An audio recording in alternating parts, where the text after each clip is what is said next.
Assalamualaikum dan salam sejahtera kepada Madam Chriselia Gilson. Saya Farahatul Ilma binti Asili akan membentangkan tentang tugasan saya yang bertajuk Amalan Bersesuaian Perkembangan Kanak-kanak yang berumur 3 hingga 4 tahun. DAP bermaksud Development Appropriate Practice dan dalam bahasa Melayu ia adalah amalan bersesuaian perkembangan ABP.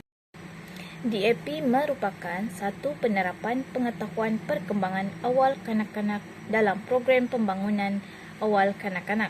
Awal kanak-kanak ini merujuk kepada tempoh masa kanak-kanak dari lahir hingga 8 tahun. DAP juga merujuk kepada pendekatan yang menekankan kaedah pengajaran dan pembelajaran yang bersesuaian dengan umur, perkembangan diri, kebolehan dan minat kanak-kanak. Secara ringkasnya, DAP sesuai untuk perkembangan kanak-kanak yang dirancang dan disediakan oleh guru sebelum melaksanakan proses pengajaran dan pembelajaran. Contoh yang dirancang oleh guru melalui pemerhatian di dalam kelas, mengenal pasti perkembangan kanak-kanak dan temu bual bersama ibu bapa. Aktiviti yang pertama, aktiviti bermain bola. Dengan bermain bola dapat membantu perkembangan fizikal kanak-kanak dan segera mengukuhkan motor halus dan motor kasar. Sebagai contoh, apabila kanak-kanak menendang bola atau membaling bola, secara langsung kemahiran motor halus dan motor kasar berlaku kerana penggunaan jari dan pergelangan tangan memegang bola dan penggunaan badan dengan berlari sambil menendang bola.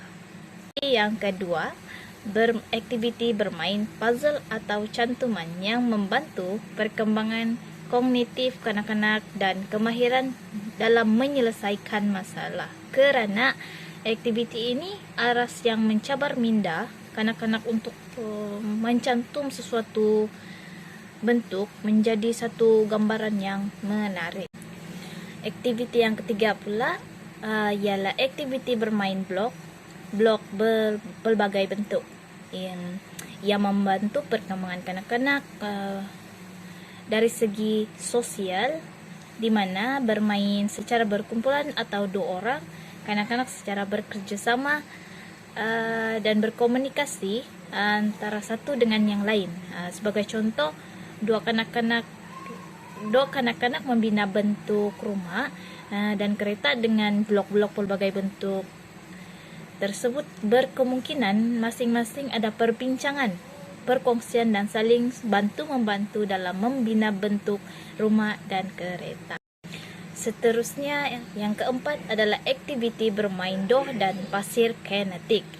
Ini salah satu permainan yang sangat digemari oleh kanak-kanak. Ia akan membantu perkembangan sosial dan emosi di mana kanak-kanak bermain bersama rakan sebaya dan meluahkan perasaan gembira semasa bermain.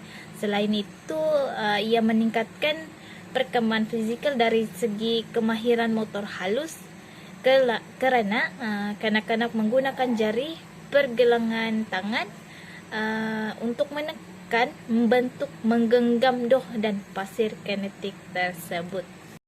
Yang terakhir adalah aktiviti bermain muzik. Aktiviti ini akan meningkatkan perkembangan fizikal, bahasa, emosi, sosial dan kognitif. Sebagai contoh, apabila guru mengajar kanak-kanak ABC dengan penglibatan muzik ini membantu meningkatkan pembelajaran dan keupayaan memori yang merangsang perkembangan minda kanak-kanak.